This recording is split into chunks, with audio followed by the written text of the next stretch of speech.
बिस्मिल्लाहिर्रहमानिर्रहीम अस्सलाम वालेकुम।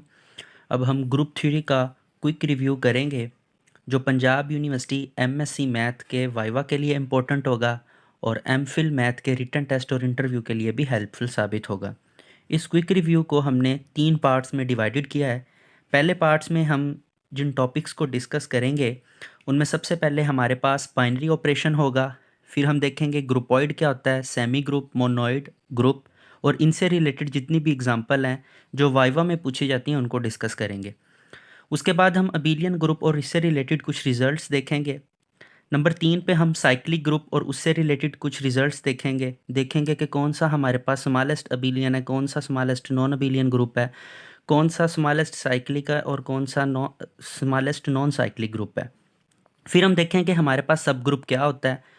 हम मुख्तलिफ सब ग्रुप को डिस्कस करेंगे और उससे रिलेटेड कुछ रिजल्ट्स देखेंगे। सब ग्रुप्स के ऑर्डर को डिस्कस करेंगे, उनके प्रोडक्ट, उनके इंटरसेक्शन, उनके यूनियन को डिस्कस करेंगे।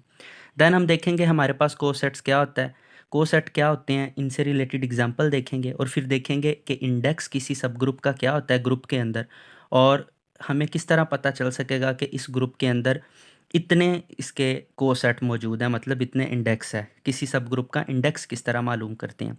फिर हम देखेंगे कि लैग्रांज थ्योरम हमारे पास क्या होता है, फिर लैग्रांज थ्योरम का कन्वर्स देखेंगे और इसकी थोड़ी एप्लीकेशन देखेंगे। जो पार्ट 2 और पार्ट 3 है उनके लिंक नीचे डिस्क्रिप्शन बॉक्स में दिए हैं, आप उनको ज़रूर देखिएगा। अब हम अपने लेक्चर की तरफ आते हैं। सबसे पहले हमारे पास क्वेश्चन है, what is abstract algebra. Abstract algebra क्या होता है। Abstract algebra is the branch of mathematics in which we study algebraic structure rather than usual number system. Algebraic abstract algebra क्या चीज़ है, कहता ये ब्रांच ऑफ मैथमेटिक्स है जिसके अंदर हम अलजेब्राइक सिस्टम को या अलजेब्राइक स्ट्रक्चर को हम क्या करते हैं, डिस्कस करते हैं, और यूजुअल नंबर सिस्टम को हम डिस्कस नहीं करते। अलजेब्राइक स्ट्रक्चर क्या होते हैं, अलजेब्राइक स्ट्रक्चर आपके पास एक नॉन एम्प्टी सेट होता है। एक नॉन एम्प्टी क्या होता है, सेट होता है। इस सेट के ऊपर हम कुछ एक्सियम या कुछ प्रॉपर्टीज बोल देते हैं, कुछ एक्सियम या कुछ प्रॉपर्टीज हम ले लेते हैं। ऐसा सेट जो किसी स्पेसिफिक एक्सियम या स्पेसिफिक प्रॉपर्टीज को फॉलो करे या सेटिस्फाई करे, उस सेट को हम क्या बोलते हैं, अलजेब्राइक स्ट्रक्चर बोलते हैं। मिसाल के तौर पर ग्रुप, रिंग, वेक्टर स्पेस या फील्ड, ये हमारे पास क्या है, ये अलजेब्राइक स्ट्रक्चर है। अभी हम ग्रुप को डिस्कस करेंगे तो देखेंगे कि वहाँ कुछ एक्सियम या प्रॉपर्टी हमारे पास सेटिस्फाई करती हैं, तब हम उस नॉन एम्प्टी सेट को क्या बोलते हैं, ग्रुप बोलते हैं। तो ग्रुप एक अलजेब्राइक स्ट्रक्चर है और ये हमेशा नॉन एम्प्टी होना चाहिए। देन हमारे पास है बाइनरी ऑपरेशन। बाइनरी ऑपरेशन क्या है, डेफिनेशन करने से पहले एक छोटी सी मिसाल देना चाहूँगा। मिसाल के तौर पर ये हमारे पास है सेट ऑफ इंटीजर जी। ये क्या है, सेट ऑफ इंटीजर। इसके अंदर से मैं 2 स्पेसिफिक नंबर ले लेता हूँ, 2 और 3, और इन दोनों को ऐड करता हूँ तो मेरे पास अगेन जो नंबर आता है वो क्या आता है, एक इंटीजर ही आता है, सेट ऑफ इंटीजर में से ही आता है। तो फिर मेरे पास ये जो ऑपरेशन था एडिशन का, इस ऑपरेशन को मैं क्या बोलूँगा, इस ऑपरेशन को मैं बाइनरी ऑपरेशन बोलूँगा। मतलब कि आपने एक सेट के अंदर से 2 नंबर लेने हैं, उन 2 नंबर के ऊपर वो गिवन ऑपरेशन अप्लाई करना है। वो अप्लाई करने के बाद जो आंसर आता है अगर वो उसी सेट के अंदर से बिलोंग करे तो फिर हम कहते हैं वो जो ऑपरेशन है वो क्या कहलाता है, वो बाइनरी ऑपरेशन कहलाता है उस सेट के ऊपर। तो स्टैरिक, अब स्टैरिक कुछ भी हो सकता है, ये प्लस भी हो सकता है, माइनस भी हो सकता है, डिवीजन भी हो सकती है और मल्टीप्लिकेशन भी हो सकती है। स्टैरिक अ फंक्शन या map G cross G to G defined as a b is equal to a asterisk b belong to G. मतलब वही बात कि आपने इसमें से कोई ऑर्डर पेयर ले लेना है, उसके ऊपर जब ये स्टैरिक अप्लाई करना है और अगर वो आंसर दोबारा जी के ऊपर अप्लाई करता है तो फिर हम कहते हैं कि ये हमारे पास बाइनरी ऑपरेशन कहलाता है ऑन सेट जी। तो ये जी के ऊपर हमारे पास क्या कहलाता है, बाइनरी ऑपरेशन कहलाता है। अच्छा, अब अगर एक आपके पास सेट है और उसके ऊपर बाइनरी ऑपरेशन है, ठीक है, अगर जी आपके पास कोई भी नॉन एम्प्टी सेट है और स्टैरिक क्या है, उसके ऊपर कोई बाइनरी ऑपरेशन है, तो फिर हम कहेंगे कि क्लियर लॉ होल्ड करता है जी के अंदर। अगर आपके पास कोई भी सेट जी है नॉन एम्प्टी और स्टैरिक उसके ऊपर बाइनरी ऑपरेशन है तो हम कहेंगे कि जी क्लोज्ड है अंडर दिस ऑपरेशन। और अगर उस नॉन एम्प्टी सेट के ऊपर क्लियर लॉ होल्ड करता है तो उस नॉन एम्प्टी सेट को फिर हम क्या बोलते हैं, उसको हम ग्रुपॉइड बोलते हैं। ऐसा नॉन एम्प्टी सेट जो जिसके अंदर क्लियर लॉ होल्ड करे उसको हम क्या बोलते हैं, ग्रुपॉइड बोलते हैं। या सिंपली हम ये बात करेंगे, अगर जी के ऊपर बाइनरी ऑपरेशन है, अगर ये स्टैरिक एक बाइनरी ऑपरेशन है जी के ऊपर, तो जी को हम क्या बोलेंगे, ग्रुपॉइड बोलेंगे। अब ग्रुपॉइड की कुछ एग्जांपल देखते हैं। हमारे पास set of natural number, set of whole number, set of integer, set of rational number, set of real number और सेट ऑफ कॉम्प्लेक्स नंबर, ये तमाम के तमाम हमारे पास ग्रुपॉइड हैं अंडर एडिशन और अंडर मल्टीप्लिकेशन। अंडर एडिशन और अंडर मल्टीप्लिकेशन ये क्या है, ग्रुपॉइड हैं। जबकि set of natural number, set of whole number और सेट ऑफ इरेशनल नंबर, ये अंडर सब्ट्रैक्शन, ये हमारे पास ग्रुपॉइड नहीं है। मिसाल के तौर पर 0 - 1 करेंगे तो -1 आएगा, ना तो ये नेचुरल नंबर के अंदर है ना ये होल नंबर के अंदर है। और अगर मैं एक इरेशनल नंबर लेता हूँ √2 और एक दूसरा इरेशनल नंबर लेता हूँ, ये इन्हीं दो को अगर माइनस करें तो ये आपके पास क्या आएगा, ये आपके पास 0 आएगा। जबकि 0 एक रैशनल नंबर है, ये इरेशनल नंबर के सेट से बिलोंग नहीं करता। अब हम बात करते हैं सेमी ग्रुप की। सेमी ग्रुप हमारे पास क्या होते हैं। अगर जी कोई भी नॉन एम्पटी सेट है और स्टैरिक कोई भी बाइनरी ऑपरेशन है उसके ऊपर, ठीक है, तो फिर हमारे पास ये जो सेट जी है ये सेमी ग्रुप कहलाएगा। कब कहता, अगर इसके ऊपर क्लियर लॉ होल्ड करता है और एसोसिएटिव लॉ भी होल्ड करता है with respect to this binary operation. मतलब सिंपली आपके पास एक नॉन एम्पटी सेट जी है और स्टैरिक कोई भी बाइनरी ऑपरेशन है, ठीक है। अगर जी क्लियर लॉ भी होल्ड करता है इस ऑपरेशन के तहत और अगर जी एसोसिएटिव लॉ भी होल्ड करता है इस जी के तहत, तो फिर हम उस जी को क्या बोलेंगे, उसको सेमी ग्रुप बोलेंगे। उसको क्या बोलेंगे, सेमी ग्रुप बोलेंगे। अभी जो मैंने मिसालें दी, set of natural number, whole number, integer, rational, real और कॉम्प्लेक्स, ये अंडर एडिशन और अंडर मल्टीप्लिकेशन ये आपके पास सेमी ग्रुप हैं, ठीक है। और अंडर सब्ट्रैक्शन, ना तो आपके पास sets of natural number, whole number और इंटीजर, ये आपके पास सेमी ग्रुप नहीं है। सेट ऑफ इंटीजर भी अंडर सब्ट्रैक्शन आपके पास सेमी ग्रुप नहीं है। मोनोइड हमारे पास क्या होता है, अगर एक आपके पास जी नॉन एम्पटी सेट है और स्टेरिक कोई भी बाइनरी ऑपरेशन है, ठीक है, और जी क्लियर लॉ भी होल्ड करता है, एसोसिएटिव लॉ भी होल्ड करता है और जी के अंदर आइडेंटिटी एलिमेंट भी मौजूद है उस ऑपरेशन के तहत, तो फिर हम क्या बोलेंगे, उस सेट को मोनोइड बोलेंगे। अगर हमारे पास एडिशन का ऑपरेशन है तो आइडेंटिटी 0 होगी और अगर हमारे पास मल्टीप्लिकेशन का है तो फिर आइडेंटिटी हमारे पास क्या होगी, 1 होगी। और आइडेंटिटी क्या होती है, आइडेंटिटी एलिमेंट ऐसा है, मतलब किसी भी नंबर में इसको जब आप ऐड करेंगे तो वो नंबर वैसे रहेगा, उसको चेंज नहीं करेगा। या किसी भी नंबर से आप उसको मल्टीप्लाई करेंगे तो वो नंबर आपके पास चेंज नहीं होगा। तो ऐसा ग्रुप जो क्लियर लॉ होल्ड करे, एसोसिएट, ऐसा सेट जिसके ऊपर clear law, associative law hold करे और उसके अंदर आइडेंटिटी भी हो उस ऑपरेशन के तहत, तो फिर हम उस सेट को क्या बोलते हैं, उस सेट को मोनोइड बोलते हैं। हमारे पास मोनोइड क्या है, क्या set of natural number under addition monoid होगा, बिल्कुल नहीं होगा क्योंकि 0 इसके अंदर मौजूद नहीं है। सेट ऑफ होल नंबर आपके पास मोनोइड है, सेट ऑफ इंटीजर आपके पास मोनोइड है, set of rational number, set of real number और कॉम्प्लेक्स नंबर ये आपके पास मोनोइड है अंडर एडिशन, ठीक है। अब हम बात करते हैं ग्रुप की, कि ग्रुप हमारे पास क्या चीज़ है। What is group. जी आपके पास कोई भी नॉन एम्पटी सेट है, स्टेरिक कोई भी बाइनरी ऑपरेशन है, ठीक है। अगर तो जी आपके पास क्लियर लॉ भी होल्ड करता है, एसोसिएटिव लॉ भी होल्ड करता है, उसके अंदर आइडेंटिटी भी मौजूद है, तो ये हम कहते थे 3 प्रॉपर्टी हो तो मोनोइड होता है। अगर इसके साथ एक चौथी प्रॉपर्टी आ जाए, मतलब हर एलिमेंट का इन्वर्स भी एग्जिस्ट करे उस सेट के अंदर, तो फिर हम क्या बोलते हैं, हम कहते हैं कि वो जो सेट जी था वो क्या कहलाएगा, ग्रुप कहलाएगा, ठीक है। हमारे पास कुछ मिसालें हैं जी ग्रुप की, set of integer, set of rational number, set of real number, set of complex number, ये हमारे पास ग्रुप हैं अंडर एडिशन, ठीक है। और अगर हम बात करें set of rational number Q, ये क्यू किस तरह का है, इसके अंदर से हमने माइनस को क्या कर दिया, सब्ट्रैक्ट कर दिया, और इसी तरह आर और इसी तरह सी, और ये अंडर मल्टीप्लिकेशन हमारे पास कुछ इंपॉर्टेंट्स ग्रुप हैं। हमारे पास एक और ग्रुप है जेड एन, ये सेट ऑफ रेजिड्यू क्लास है अंडर मोडुलो एन। अब रेजिड्यू क्लास क्या होती है अंडर मोडुलो एन, इसको हम अभी डिस्कस करते हैं। ये भी हमारे पास एक इंपॉर्टेंट ग्रुप है अंडर एडिशन, ये भी अंडर एडिशन हमारे पास इंपॉर्टेंट ग्रुप है, इसकी स्टडी हम बहुत ज़्यादा करते हैं। उसके बाद हमारे पास क्यूएट है, ग्रुप ऑफ क्वाटर्नियन, ये हमारे पास ग्रुप है अंडर मल्टीप्लिकेशन। इसके अंदर जो एलिमेंट होते हैं वो इस तरह से होते हैं, +-1, +-i, +-j और +-k, ये 8 एलिमेंट पर मुश्तमिल आपके पास ग्रुप होता है। और अंडर मल्टीप्लिकेशन ये आपके पास ग्रुप है, और ये यूजुअल मल्टीप्लिकेशन के तहत है आपके पास। ये वेक्टर मल्टीप्लिकेशन नहीं है, मतलब जिस तरह हम करते थे I cross J is equal to K करते थे, और हम क्या करते थे जे क्रॉस आई करते थे, ठीक है। तो ये इसी तरह आपके पास ग्रुप है अंडर यूजुअल मल्टीप्लिकेशन। अब हम देखेंगे कि हमारे पास रेजिड्यू क्लास क्या होती है, ठीक है, अंडर मॉड एक्स। सबसे पहले इसको हम डिस्कस करते हैं कि ये मैंने क्यों लिखा। सबसे पहले मैं बात करता हूँ, मुझे कोई कहता है कि बताएं residue class of zero under mod 6 ये क्या होगी। सबसे पहले तो ये सीखते हैं ना रेजिड्यू क्लास क्या है। ज़ीरो की residue class of zero under mod 6 ये क्या है। Residue class of zero under mod 6 इसको मैं इस तरह भी डिनोट कर सकता हूँ, इस तरह भी डिनोट कर सकता हूँ। अब ये क्या होती है, हमने सिंपली क्या करना है, ज़ीरो के अंदर सिंपली आपने क्या करना है, 6 को ऐड करते जाना है।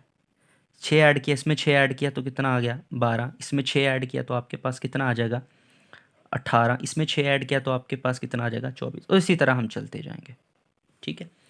अब आपने गौर करना है, ये तमाम एलिमेंट जब हम 6 पे डिवाइड करते हैं, मतलब मैं 0 ले लूँ इसको 6 पे डिवाइड कर दूँ, या मैं 6 ले लूँ इसको 6 पे डिवाइड कर दूँ, या मैं 12 ले लूँ और इसको 6 पे डिवाइड कर दूँ, इन सब को जब मैं 6 पे डिवाइड करता हूँ तो मेरे पास रिमाइंडर 0 आता है।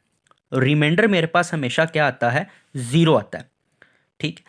तो वो तमाम एलिमेंट का सेट जिनको 6 पे डिवाइड करें और रिमाइंडर 0 आए, तो फिर उन तमाम एलिमेंट के सेट को क्या बोलते हैं, रेजिड्यू क्लास बोलते हैं उस नंबर की। मतलब वो तमाम एलिमेंट जिनको 6 पे डिवाइड करूं और आंसर 0 आए, तो फिर उन तमाम एलिमेंट का सेट क्या कहलाएगा, residue class of 0 under mod 6 कहलाएगा। तो अगर हम अब जनरल बात करें, ठीक है, तो फिर क्या आएगा residue class of x under mod n. तो हम कहेंगे कि वो तमाम वाई एलिमेंट का सेट जिनको हम एन पे डिवाइड करें और रिमाइंडर एक्स आए, तो उन तमाम एलिमेंट के सेट को हम क्या बोलेंगे, उसको हम बोलेंगे residue class of x under mod n. अब हम मैंने Z6 लिखा है, अब ये रेजिड्यू क्लास थी 0 की। अगर मुझे अब कोई कहे 1 की रेजिड्यू क्लास मालूम करो, तो मैं 1 की रेजिड्यू क्लास इस तरह मालूम करा, 1 के अंदर 6 ऐड करूंगा, 1 लिखूंगा, ठीक है। अब इसके अंदर मैं क्या करूंगा, 6 ऐड करता जाऊंगा, इसके अंदर 6 ऐड किया 7, इसके अंदर 6 ऐड किया 7, इसके अंदर 6 ऐड किया तो कितना आएगा 13, इसके अंदर 6 ऐड किया तो 19, इसके अंदर 6 ऐड किया तो 25, और इसी तरह ये चलता जाएगा। अब मैं रेजिड्यू क्लास ऑफ 2 मालूम करता हूँ अंडर मॉड 6, ठीक है। तो मैं सिंपली क्या लिखूंगा, 2 लिखूंगा, इसके अंदर 6 ऐड कर दिया, 6 ऐड मैं करता जा रहा हूँ, और ये मेरे पास एलिमेंट आते जा रहे हैं, ठीक है। इसी तरह मैं अब 3 करूँगा अंडर मॉड 6, ठीक है। इसी तरह मैं क्या करूँगा, 3 करूँगा, तो 3 मेरे पास कितना आएगा, 3 आएगा, 9 आ जाएगा, 15 आ जाएगा, 21 आ जाएगा, और 27 आ जाएगा, और ये चलता जाएगा। इसी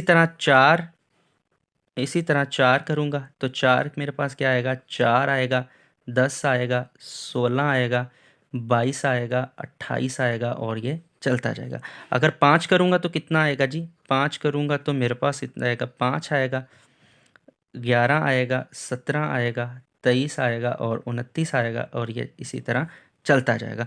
और अब 6 ऐड करते हैं जी, 6 की रेजिड्यू क्लास हमारे पास क्या होगी, 6 की रेजिड्यू क्लास हमारे पास होगी 6, 12, 18, 24, 30, और चलता जाएगा। देखें अब मैंने 0, 1, 2, 3, 4, 5, 6, अब जो मैंने 6 की क्लास फाइंड की तो उसमें 6, 12, 18 ये वाले आ रहे हैं, तो वो दोबारा वही क्लास के अंदर आ रहे हैं, ठीक है। अब ये 6 के अंडर मॉड 6 जो हमें रेजिड्यू क्लास मिली हैं, वो मिली हैं यूनिक मिली हैं 0, 1, 2, 3, 4 और 5। जब इन तमाम रेजिड्यू क्लास को मैं सेट के अंदर लिखता हूँ ना, तो ये भी मेरे पास अंडर एडिशन एक ग्रुप बनाता है, और इसको क्या बोलते हैं, group of residue class under mod 6, group of residue class under mod 6।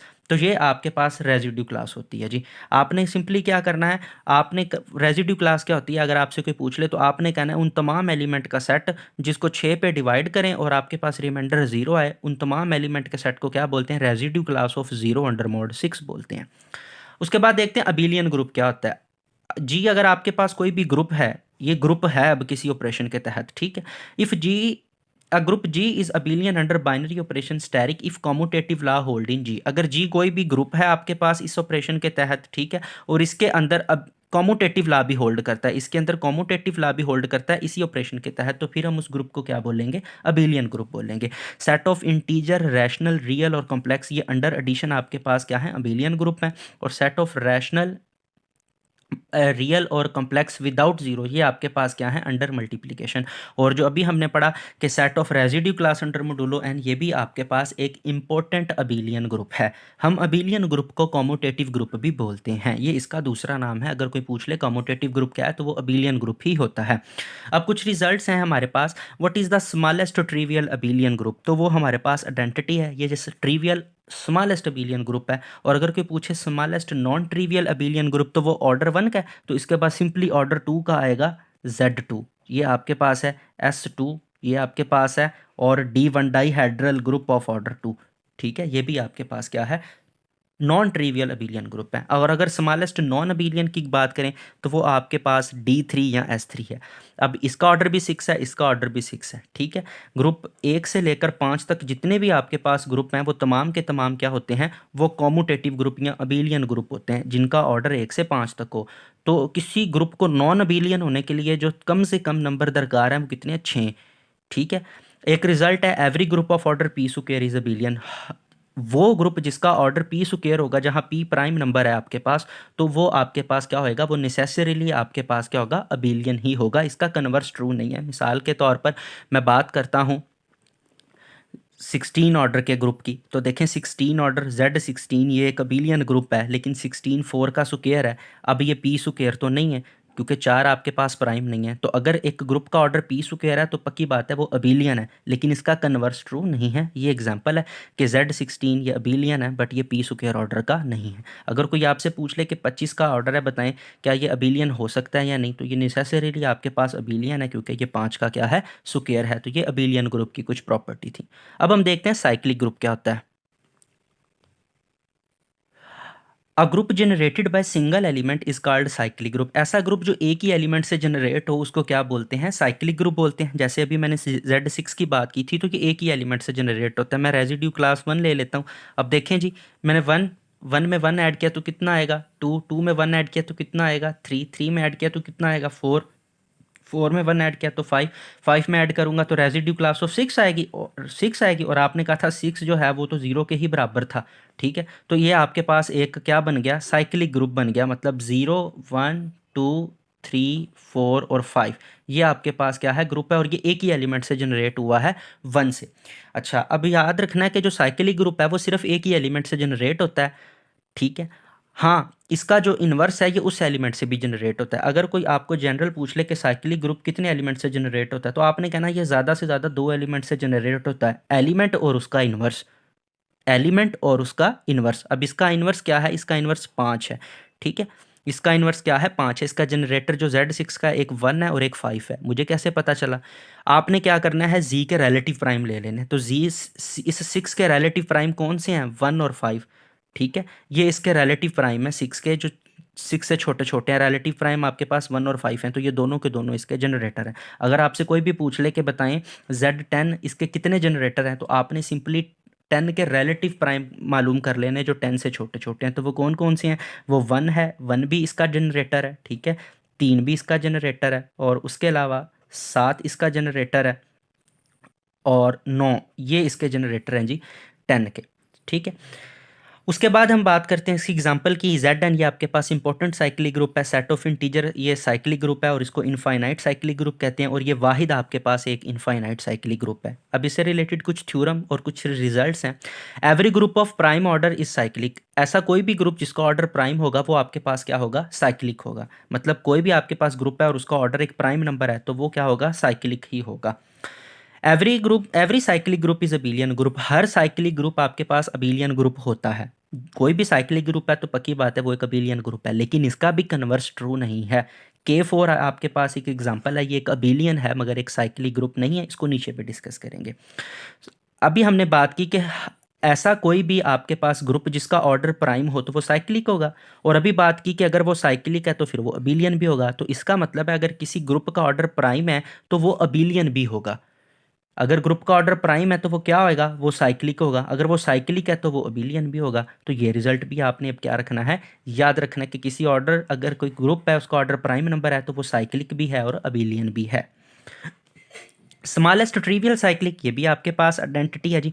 Non trivial cyclic आपके पास आपने Z2 बोल देना है, S2 बोल देना है और D1 बोल देना है। ये आपके पास क्या है, नॉन ट्रिवियल साइक्लिक ग्रुप है। स्मॉलेस्ट नॉन साइक्लिक ग्रुप आपके पास कौन सा है? तो Kalen-4 आपके पास K4 ये आपके पास स्मॉलेस्ट नॉन है।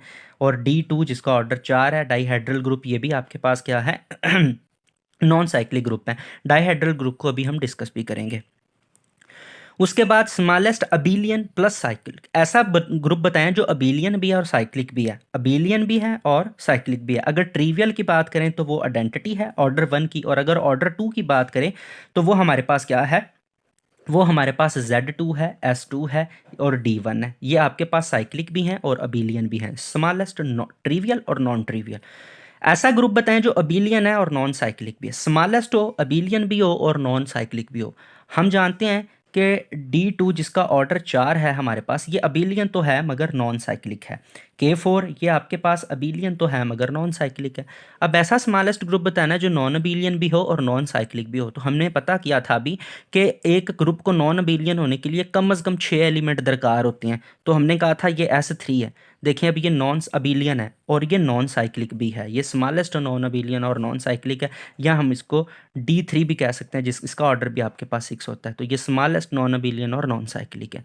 तो ये बात अब आपने याद रखनी है कि जब भी आपके पास कोई भी क्वेश्चन कर ले, वो कहे कि एक ग्रुप है उसका ऑर्डर पी स्क्वायर है, तो आपने कहना है ये अबीलियन है। अब ये अबीलियन है, ये साइक्लिक हो भी सकता है और नहीं भी हो सकता। ये अबीलियन है, ये साइक्लिक हो भी सकता है और नहीं भी हो सकता। ठीक है, ये बात आपने याद रखनी है। मिसाल के तौर पर वही मैं 16 वाला लूँगा। ये आपके पास ये तो अबीलियन ग्रुप था लेकिन इसका ऑर्डर पी स्क्वायर नहीं था। ठीक है, अब हम ऐसा ग्रुप लेते हैं कि जिसका ऑर्डर पी स्क्वायर हो लेकिन वो साइक्लिक ना हो। मैं एक ग्रुप लेता हूँ 4 ऑर्डर का। ठीक है, अब ये देखें 4 को मैं लिख सकता हूँ 2 का स्क्वायर 2। अब ये आपके पास पक्की बात है ये अबीलियन ग्रुप है। ये आपके पास क्या है? अबीलियन ग्रुप है, लेकिन ये साइक्लिक नहीं है। क्यों नहीं है? हमें 4 ऑर्डर का एक ऐसा ग्रुप मिलता है जो साइक्लिक नहीं है। कौन सा? Kalen-4। तो इसका आपने याद रखना है कि अगर एक आपके पास ग्रुप है उसका ऑर्डर पी स्क्वायर है, अबीलियन तो है मगर साइक्लिक हो भी सकता है और नहीं भी हो सकता। तो ये इसकी मिसाल है कि यहाँ साइक्लिक नहीं है। और अगर किसी ग्रुप का ऑर्डर आपके पास सिंपली एक प्राइम नंबर है तो वो साइक्लिक भी है और वो अबीलियन भी होगा। उसके बाद ये क्वेश्चन हमसे किया जाता है, what we say about group of order 1 to 5। 1 to 5 के आपके पास ग्रुप है, क्या ये अबीलियन है या नहीं है? तो हम कहते हैं अबीलियन है। ग्रुप 1 ये आपके पास ट्रिवियली एक नॉन ट्रिवियल ग्रुप है, इसके लिए आपको Z2 S2 D1 मिल जाते हैं। ग्रुप 3 ये आप कहते हैं ये प्राइम ऑर्डर का है, ये तो पक्की बात है, ये तो अबीलियन होगा ही होगा। ठीक है, इसमें आप Z3 ले लें। Z4 है तो every group of order P square, ये भी आपके पास अबीलियन होता है। पी स्क्वायर लिख सकते हैं ना, 2 का स्क्वायर 2 4। ठीक है, Kalen-4 इसकी मिसाल है, ये भी अबीलियन है। आपके पास P ये भी आपके पास प्राइम है तो इसको भी आप लिख सकते हैं Z5। ठीक है, और Z6 ये आपके पास अबीलियन होगा तो ये अबीलियन आपके पास नहीं होगा। S3 आपके पास इसकी एग्जाम्पल मौजूद है। ठीक है, ये अबीलियन नहीं है। लेकिन अगर आप Z6 की बात करें तो ये अबीलियन है। तो मतलब जो ऑर्डर 6 की बात करते हैं तो वो अबीलियन हो भी सकता है और अबीलियन नहीं भी हो सकता। लेकिन 5 तक पक्की बात है हमारे पास क्या है? सारे के सारे अबीलियन है। इनमें से हमारे पास कोई भी नॉन अबीलियन नहीं मिल सकता। अब बात करते हैं व्हाट इज सब ग्रुप। सब ग्रुप क्या है? अगर जी आपके पास कोई भी ग्रुप है और एच उसका कोई सबसेट है तो आपने क्या करना है, वो जो सबसेट एच है वो ग्रुप कब कहलाएगा? आपने एच के अंदर से 2 एलिमेंट लेने हैं, ए और बी। फिर आपने क्या करना है, ए को मल्टीप्लाई करवा देना है बी के इन्वर्स से। मतलब 2 एलिमेंट लिए ए और बी, और ए को मल्टीप्लाई करवा दिया इस बी के इन्वर्स से। और अगर वो तमाम जो आंसर आएगा, वो जो आंसर आएगा इसका, अगर वो एच के अंदर से बिलोंग करता है तो वो सब ग्रुप है, अदरवाइज नहीं है। और मैंने क्या करवाया इधर? मल्टीप्लाई करवाया। इसलिए मल्टीप्लाई करवाया कि ग्रुप हमारे पास अंडर मल्टीप्लीकेशन था। अगर अंडर एडिशन है तो हम क्या करेंगे, ए एलिमेंट ए लेंगे और बी का इन्वर्स लेंगे और उन दोनों को क्या कर देंगे? ऐड कर देंगे। अगर इनका आंसर आपके पास एच के अंदर से बिलोंग करता है तो वो आपके पास सब ग्रुप है, अदरवाइज वो सब ग्रुप नहीं है। ये कुछ एग्जांपल हैं आपके पास सब ग्रुप की। Set of even number integer का हमारे पास सब ग्रुप है, ये सेट ऑफ रैशनल नंबर का, ये सेट ऑफ रियल नंबर का, और ये सेट ऑफ कॉम्प्लेक्स नंबर का अंडर एडिशन आपके पास ये क्या है? सब ग्रुप हैं।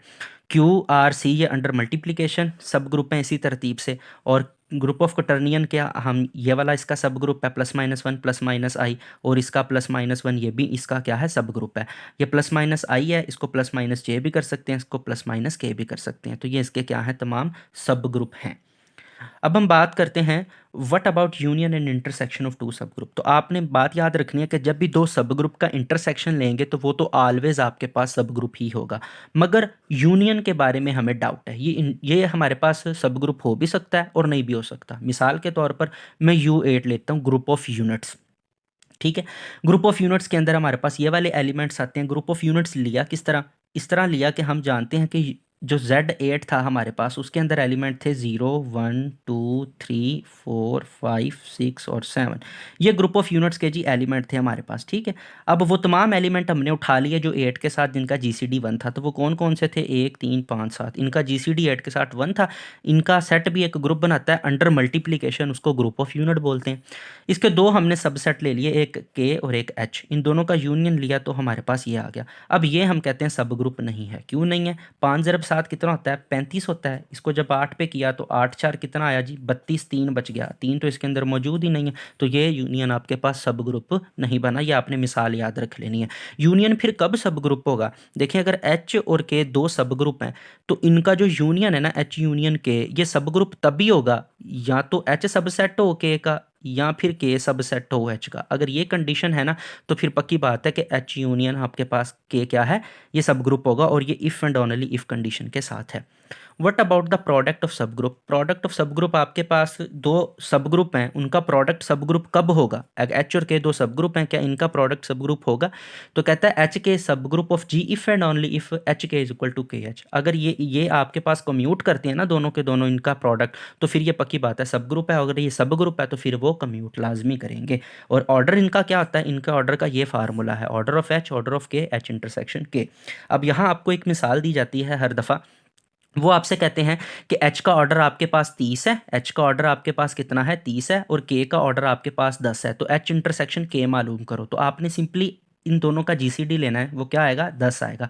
GCD लेना है आपने, वो क्या आएगा 10 आएगा। तो जो H इंटरसेक्शन K है ना, ये आपके पास कितना, इसका ऑर्डर कितना आएगा, इसका ऑर्डर 10 आएगा। और 10 तब आएगा जब H और K दोनों के दोनों अबिलियन होंगे। बात फिर कर रहा हूँ, अगर H और K दोनों के दोनों अबिलियन है तो इनका जो GCD आएगा वही H इंटरसेक्शन K का आपके पास ऑर्डर होगा। लेकिन अगर ये अबिलियन नहीं है तो फिर हम क्या करेंगे, फिर हम 10 के डिवाइज़र लेंगे। 10 के डिवाइज़र कितने हैं जी, 1 है, 2 है, 5 है और 10 है। तो फिर जो H इंटरसेक्शन K है, या तो उसका ऑर्डर 1 होगा या 2 होगा या 5 होगा, या आपके पास कितना होगा 10 होगा। इस बात को लाजमी याद रखना है और इधर से दोबारा आपने सुनना है। अब हम बात करते हैं कोसेट की। कोसेट हमारे पास क्या होता है, H आपके पास कोई भी क्या था, इसका सब ग्रुप था, ठीक है। A का आपने एलिमेंट लिया G के अंदर से, उस एक एलिमेंट को जब H से आपने मल्टीप्लाई करवा दिया तो आपके पास जो सेट बना, उस सेट को आपने क्या बोला, कोसेट बोला। अब कोसेट दो तरह के होते हैं, लेफ्ट भी और राइट भी। अगर A को राइट साइड से मल्टीप्लाई करवाया तो राइट कोसेट, अगर लेफ्ट से करवाया तो लेफ्ट कोसेट। मतलब Z आपके पास एक सेट था, ये इसका एक सब ग्रुप था, आपने Z के अंदर से एक एलिमेंट 0 उठाया और उसको जमा कर दिया इसके अंदर। चूंकि Z आपके पास अंडर एडिशन सब ग्रुप था ना, तो आपने इसलिए वही आइडेंटिटी लगाई, ठीक है। ये तो मल्टीप्लिकेशन के अकॉर्डिंग था। अगर एडिशन के अकॉर्डिंग करेंगे ना तो फिर आपके पास ये वाला सब ग्रुप होगा, ये लेफ्ट होगा, और ये वाला आपके पास क्या होगा, राइट होगा। तो ये आपके पास क्या, 0 को जब इसके अंदर, इसके हर एलिमेंट के अंदर ऐड किया तो हमें ये वाला एक सेट मिला। अब ये जो सेट मिला है ये क्या कहलाएगा, ये को सेट कहलाएगा। ये क्या कहलाएगा, को सेट ऑफ ई इन जी कहलाएगा। को सेट ऑफ ई इन जी, ये सारे का सारा क्या कहलाएगा, को सेट। इसी तरह जी के अंदर से एक एलिमेंट मैंने 1 उठाया, 1 को जब इस सब ग्रुप के अंदर ऐड किया तो मुझे एक सेट में ये मिला। ये जो सेट मिला, इस सेट को क्या बोलेंगे, इस सेट को भी को सेट बोलेंगे जी का, ठीक है। अब देखें जी, ये जो दोनों को सेट हैं, इनका जब यूनियन लें तो पूरे का पूरा क्या बनता है, जी बनता है। अब ये पूरे का पूरा क्या बनता है, जी। तो अब याद रखना कि जो आपके पास को सेट्स हैं वो आपके पास क्या बनाते हैं, पार्टीशन बनाते हैं। वो क्या बनाते हैं, पार्टीशन बनाते हैं। ये दोनों के दोनों, इनका इंटरसेक्शन क्या है, एम्पटी है। दोनों का इंटरसेक्शन एम्पटी है और दोनों का यूनियन लें तो आपके पास जी आता है। इसी तरह Z4 के अंदर बात करते हैं, ये इसका एक सब ग्रुप था, ठीक है। अब Z4 का ये Z2 सब ग्रुप हमें किस तरह पता चला, अब जो भी इधर नंबर होगा ना, 4 है तो 4 के कितने डिवाइजर हैं आपके पास, 1 है, 2 है, ठीक है, और 4 है। तो ये तमाम के तमाम इसके सब ग्रुप बनाएंगे, ठीक है। 3 इसके सब ग्रुप बनते हैं, ये दोनों नॉन ट्रिवियल और ये दोनों ट्रिवियल, और ये आपके पास नॉन ट्रिवियल ग्रुप बनता है। तो इस आपने क्या किया, 0 इसके अंदर ऐड कर दिया तो ये सेट आ गया। फिर इधर से 1 उठाया, 1 2 के अंदर ऐड कर दिया। फिर 2 उठाया, Z2 के अंदर ऐड कर दिया। फिर 3 उठाया, 3 Z2 के अंदर ऐड कर दिया, ये बन गया। तो ये तमाम के तमाम को सेट बने हैं, लेकिन ये डिस्टिंक्ट नहीं है, हमें चाहिए डिस्टिंक्ट को सेट। अब गौर करें कि जब मैंने 2 और ये वाला, ये दोनों सेम है ना आपके पास, और ये वाला और ये 3 वाला ये भी सेम है, तो आपने सिर्फ ये वाले दो कोसेट उठा लेने हैं कि ये दोनों के दोनों एच और के ये क्या है, कोसेट हैं, इनको लिखने की ज़रूरत नहीं है। अब ये तो बड़ी दिक्कत वाला काम हो जाएगा कि हम हर दफ़ा सारे लिखेंगे और उसमें से सिर्फ दो रखेंगे। तो आपने इस ग्रुप के अंदर जब जेड एन ग्रुप आएगा तो घबराना नहीं है, आपने सिंपली क्या करना है, अगर जेड टू है ना तो टू से छोटे छोटे दोनों नंबर 0 और 1 लेने हैं और वो दोनों के दोनों ही कंप्लीट आपके पास क्या बना देंगे, सब ग्रुप बना देंगे। आप कोई भी ग्रुप ले लें, ठीक है। तो आपने क्या देखना है, इधर टू है तो टू से दो छोटे नंबर कौन है, 0 और 1, तो आपने सिंपली ऊपर से 0 और 1 उठाना है और वो दोनों के दोनों आपके पास कोसेट बना देंगे और वही उनका जब यूनियन करेंगे तो पूरे का पूरा Z4 बन गया। अब हम बात करते हैं इंडेक्स की कि व्हाट इज इंडेक्स ऑफ सब ग्रुप इन जी। तो एक सेट के अंदर जैसे ये Z4 था, ठीक है, कितने को सेट बना रहा है, एक और दो, दो को सेट बना रहा है। तो नंबर ऑफ को सेट ऑफ H इन जी, जितने नंबर ऑफ को सेट बनते हैं, नंबर ऑफ को सेट ऑफ H इन जी को क्या बोलते हैं, इंडेक्स ऑफ H इन जी बोलते हैं। इसको इस तरह डिनोट करते हैं। इसका फार्मूला क्या आता है, order of G of order of H। मिसाल के तौर पर इसका ऑर्डर कितना था, 4 था, और इसका ऑर्डर कितना था, 1 2। ऑर्डर क्या होता है, number of element in the group, 1 2 3 4, 4 element है तो इसका ऑर्डर 4 है, इसके अंदर 2 एलिमेंट है तो इसका ऑर्डर 2 है। जी का ऑर्डर, H का ऑर्डर, तो कितना आया, आंसर आया 2। तो हम देख सकते हैं कि 1 और 2, दो ही इसके सब ग्रुप में। तो ऑर्डर हमने जब भी इंडेक्स मालूम करना है तो ऑर्डर ऑफ जी और ऑर्डर ऑफ H को कर देना। Q8 इसका ऑर्डर आपके पास कितना है, 8, और इस H का ऑर्डर कितना है, 2, और ये भी एक सब ग्रुप है, इसका ऑर्डर 4। तो आपने बताना है कि इसके अंदर इसके कितने सब ग्रुप, कितने कोसेट बनेंगे और इसके अंदर कोसेट कितने बनेंगे। तो 8 तकसीम 2 करेंगे तो 4, इसके आपके पास 4 कोसेट बनेंगे, और 4 तकसीम करेंगे 2 तो ये आपके पास 2 कोसेट बनाएगा इसके अंदर। अब फाइनल टॉपिक है लैग्रांज थ्योरम और उसका कन्वर्स। वो देखते हैं जी क्या होता है हमारे पास, कि व्हाट इज लैग्रांज थ्योरम और उसका कन्वर्स क्या है। लैग्रांज थ्योरम, अगर जी आपके पास कोई भी फाइनाइट ग्रुप है, ठीक है, इसका ऑर्डर n है आपके पास, तो देन ऑर्डर ऑफ सब group of G and index of in G divide the order of G. Simply वो ये आपसे कहता है कि अगर जी आपके पास एक फाइनाइट ग्रुप है ना, ठीक है, तो इसका जो सब ग्रुप है, इसके सब ग्रुप का ऑर्डर, इसके सब ग्रुप का ऑर्डर भी डिवाइड करेगा जी को। जी का कोई सब ग्रुप है ना H, तो इस H का जो ऑर्डर है वो जी के ऑर्डर को डिवाइड करेगा। और अगर आपने क्या किया, इंडेक्स लिया उस H का जी के अंदर, लेट सपोज वो इंडेक्स आपके पास K आ गया, तो कहता है कि K भी डिवाइड करेगा उस ग्रुप के ऑर्डर को, ठीक है। तो सिंपली लैग्रांज थ्योरम क्या कहता है कि ऑर्डर ऑफ सब group divide the order of G and order of index और index also divide the order of G. Order of सब ग्रुप भी डिवाइड करता है और इंडेक्स भी आपके पास डिवाइड करता है उस जी को।